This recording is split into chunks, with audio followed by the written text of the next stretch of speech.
issues of vote buying, the threat of those who are making sure that this election will not hold. And this is perhaps what the human rights lawyer Femi Falana has been talking about. Today, he's called on security agencies to apprehend those he claimed are anti-democratic forces bent on truncating the 2023 election.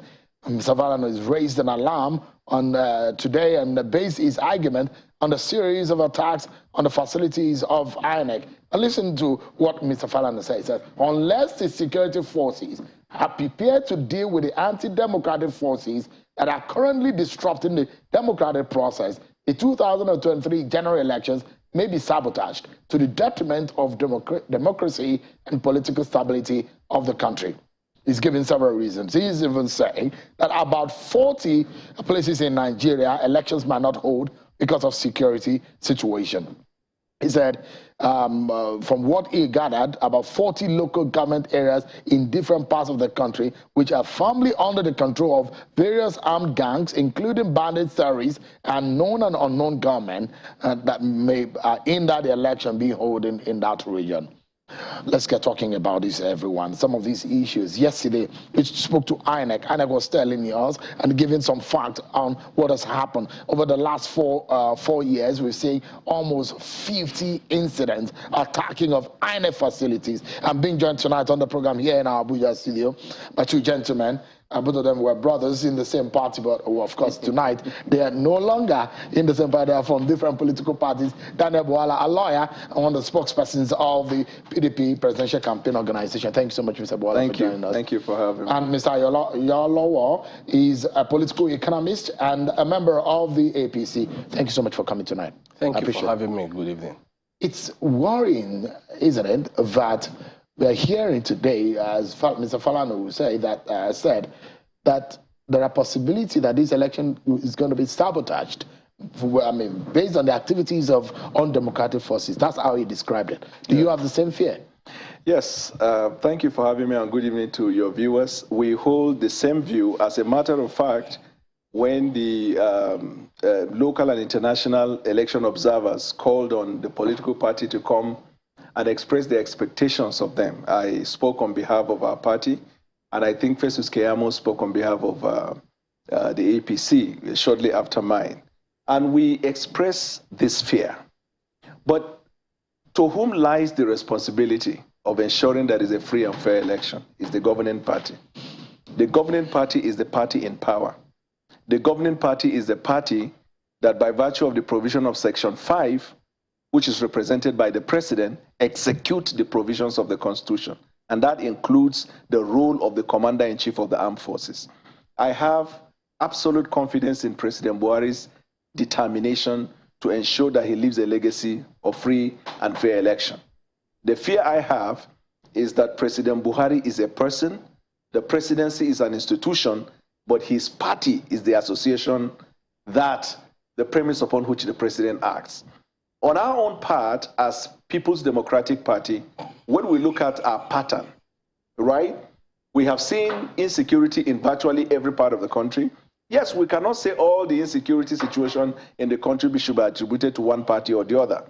However, we are increasingly worried by the fact that when you are a governing party, it behoves of you the responsibility of ensuring that you play according to the book and you ensure that the elections are done in a manner, or the processes leading to the election are conducted in a manner that suggests that you are not intimidating and you are not trampling on the right of people. So, for example, when we started out our campaign in Kaduna, we saw how unknown forces came and wanted to destabilize.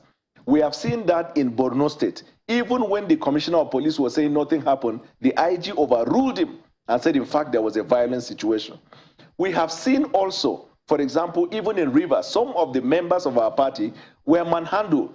Somebody can argue that in Rivers it might be something within, amongst members of the party. But I agree with Falana, quite frankly, that unless the law enforcement and the security, you remember the Chief of Defense Staff not long ago said that there is an increasing pressure for them to compromise the election. That was a few days after the president himself tasked the National Security Advisor as well as the Inspector General of Police to read the Riots Act to everybody.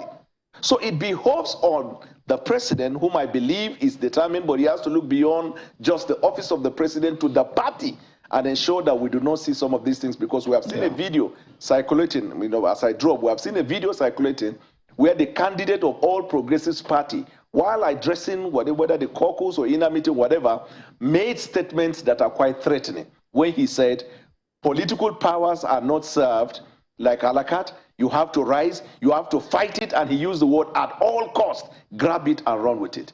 That to us is undemocratic. And these are some of the things that people take as lead, and they go to the street. I don't have a problem with the Asiwaju family. I mean, I relate with all of them very well. But this is politics. When it comes to the fact that confront the lives of the people, ball players are supposed to be an example. No wonder when the signing of the peace pact happened, he was not in the country. So you blame the APC? I blame the APC by not condemning acts that are being perpetuated in the states governed by them, who suggest the bullying of opposition political party, not just PDP, even Labour have suffered in some places. I believe that apart from the president, the party and the platform on which the president stands as the president of the country should do more by not inflaming some of these threat and intimidating strategy. Let me allow Mr. Yalo to weigh in. Some question I asked, do you share the same fear that Mr. Falana has, that 2023 election might be jeopardized by undemocratic forces? Well, I don't understand what he meant, because I know he's always an alarmist and he's always saying things that are not real. However, some of the irresponsible statements being bandied about are things that I'm worried about. I mean, somebody blaming the APC for problems that happened in Rivers State and in other places. Meanwhile, the candidate of the PDP went to Kaduna and he was saying you don't need a Southerner, you don't need a Yoruba man, you don't need a Igbo man, telling them clearly that this has to be done in an ethnic manner, that we have to fight using religion and ethnicity. It's captured there on video. So coming here to now blame the APC is quite frankly not a wise thing to do, because while the other ones are either dropping fake statistics or the other one is being helped around, he can't even walk on his own, and even their wives are saying they should vote for our party, our own candidate has been doing the job of a candidate who wants to win an election freely and fairly. As I speak today, he just concluded a meeting with the labor union and the labor union just today. And if you remember, just yesterday, he was in Lagos at the burial ceremony of one of our brothers and our leaders, the immediate past Nigerian ambassador to Spain. That is a man who is not resting on his horse, he's not resting on his laurels, he's working hard to win an election. Unlike people who sit down, every day they are looking for an excuse, because they know they will fail, they will not win the election. How for heaven can you say you want to take the president away, then you blame the party? Does the party control anything? Does the party control the military? Does the party control the police? Does the party control the security and civil defense? I mean, some things we say, we need to think through them. I mean, the president has given all indications that he wants a free and fair election. If people continue to go and push ethnic agenda, push religious agenda, and inflame passion, and then we are seeing this, then who is to be blamed? I mean, we have seen the candidate of Labour, for instance, he has gone on record to say, for instance, that he doesn't think IPOB is a terrorist organization. He has defended them at several fora. But we saw just last week, APC members were murdered in cold blood in Enugu. The videos are there, and the people that were even recording the videos were shouting, APC, these are the things we've been suffering through as a party. The fact that we don't make politics out of it doesn't mean people should irresponsibly blame us for things that we have been victims of. In fact, in some part in the Southeast now, to go as an APC member is almost like a suicide mission. That video is there, it's gory. I'm sure you don't want to look at it yourself. I'm sure you saw it. It was there, 2 vehicles, women, children burnt to death, killed, hacked like animals, simply because they profess to support the APC. So how on earth can anyone now blame the APC for what other people are doing to us and against us? Are you able to react to what Mr. Buala said? Which one? That your candidate did not sign the peace accord. Oh, that issue. We actually have a reason, and you remember the the vice presidential candidate of our party was there to represent him. Our candidate was already on his way out of the country when the invitation was extended to him. So there was no way he would have stopped his journey to sign a peace accord. However, his vice signed for him, so I don't understand what he's talking about.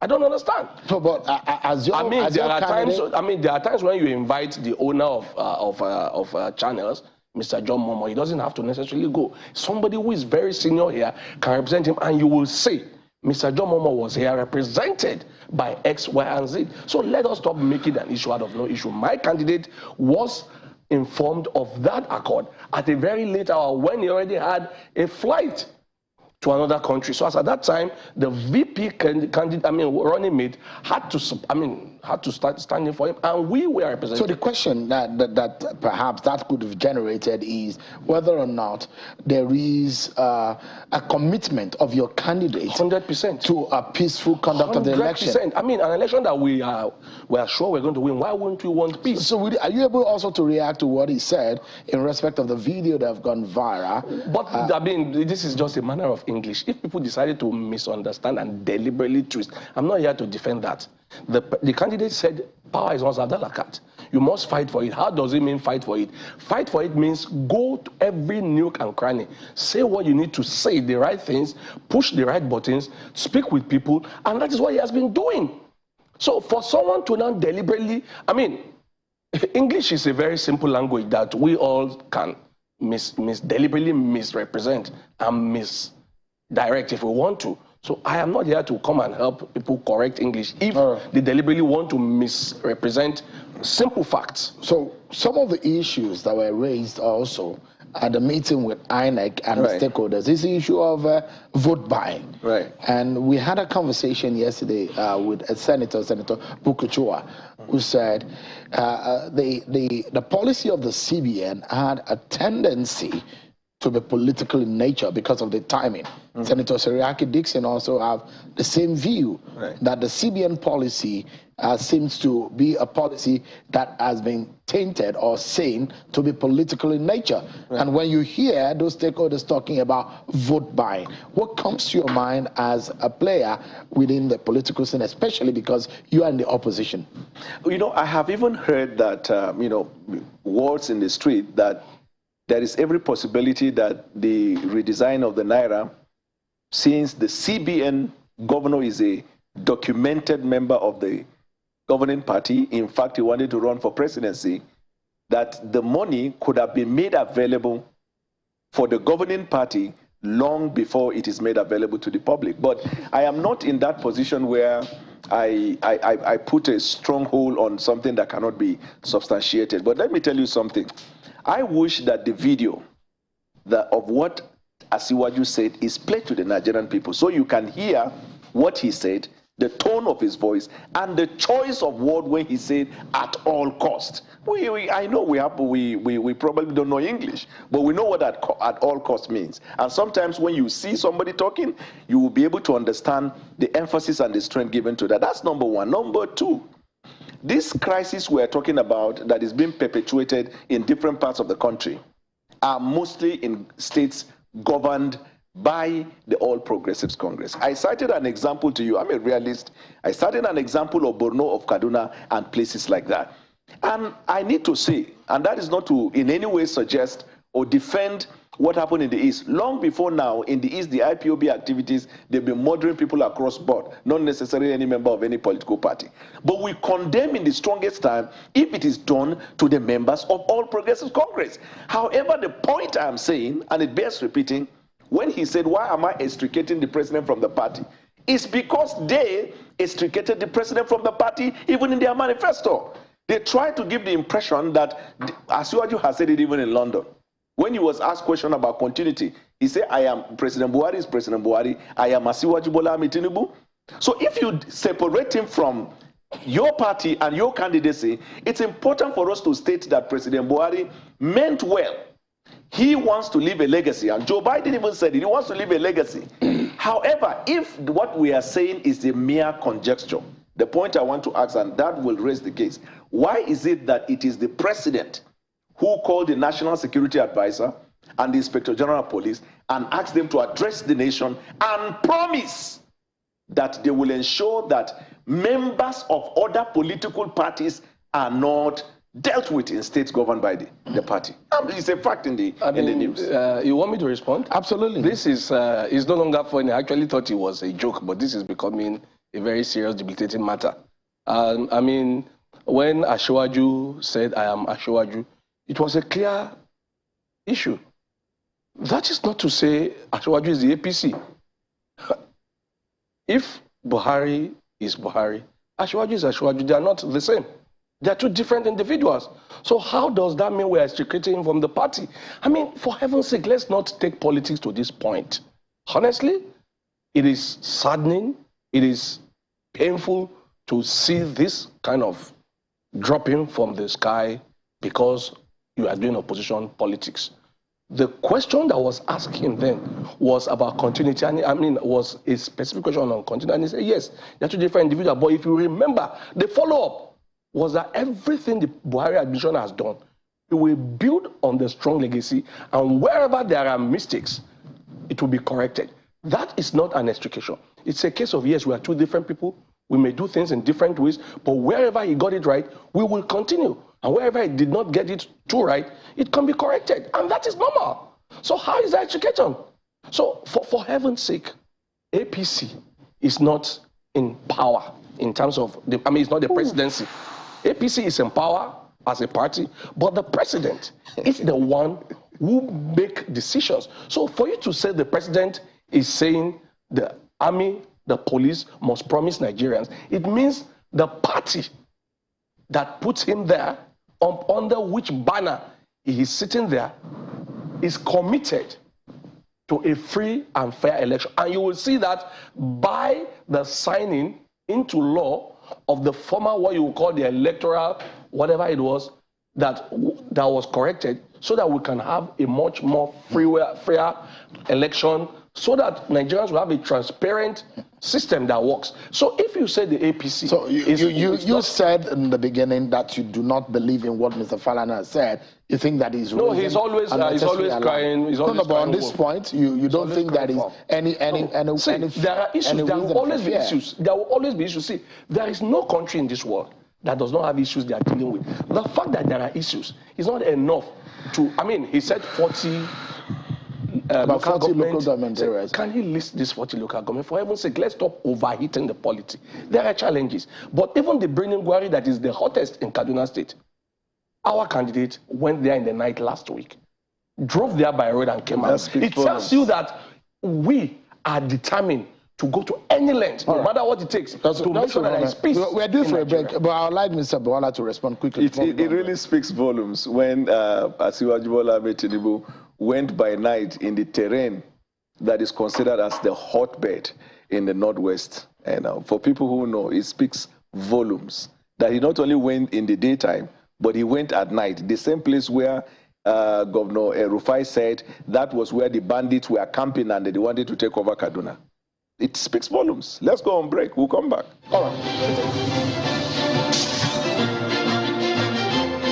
Let's also tell you, everyone, that Bola Ahmed Tinubu and the Presidential Campaign Organization of the APC today had a meeting with some leaders of Labour and some other civil rights organization in Abuja. Let me allow you to take to listen to what the APC presidential campaign candidate said at that event today in Abuja. I have spent my political life advocating for the right and interests of ordinary Nigerians, as you also do. We have been fellow travelers on the same road. I hope that we shall continue to be as friends and brothers. Our nation has experienced many trials, battles, independence, wars, democracy have all been fought for and won. It's fragile. Democracy is not easy to manage. The competitiveness, the insults, the abuse, the frustrations, but yet democracy is the best form of governance, accountability, and transparency. That was an event we held today, and a speech of the presidential candidate of the APC when he met with some leaders of Labour. It's interesting to see what is happening. I'm not sure that there was a commitment from the Labour leaders, because I understand that there was a commitment with Labour leaders and the Labour Party today, but interesting things happen in politics. I just want to take your attention to something. Did you hear what he said, that we fought for democracy and we won? And did you hear that when he was speaking? Yeah, I think we all heard that. When he said we fought, does it look like a violent fight, like he's saying?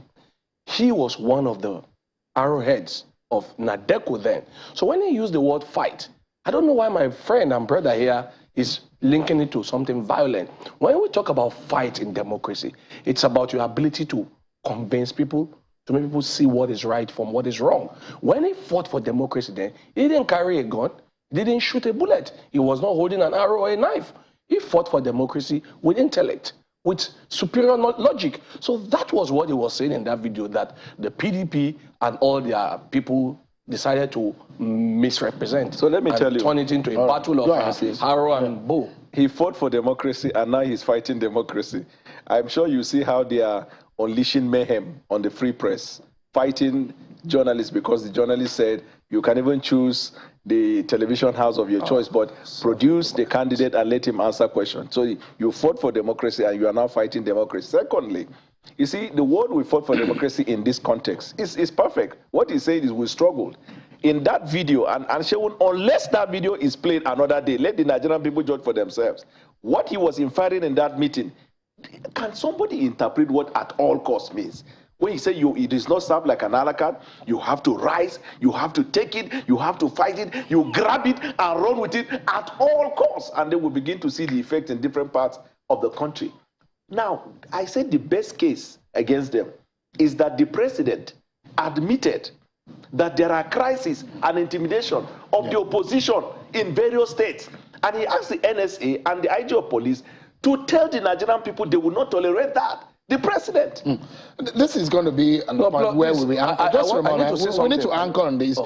Just about 30 seconds apiece. So where do we go from here? We need to have a good election. Correct. But if this year are going on, the commitment from the different political parties, the 30 election, seconds, and that is why you see our candidate all over the place. In fact, even the Labour is sitting with them. That tells you a man who wants to do the right thing, following the correct path. And when Daniel talked about fighting the press, I'm wondering what press. Is it because a local TV is trying to force something and we say we don't want to work with you, but we're going to work with other people? As I speak with you today, we don't go there to speak, but I'm here peacefully. No, let him come. He will come to channels when he's ready to come, not when Atiku you want him to come. Has Atiku come to channels? Did they force him to come to channels?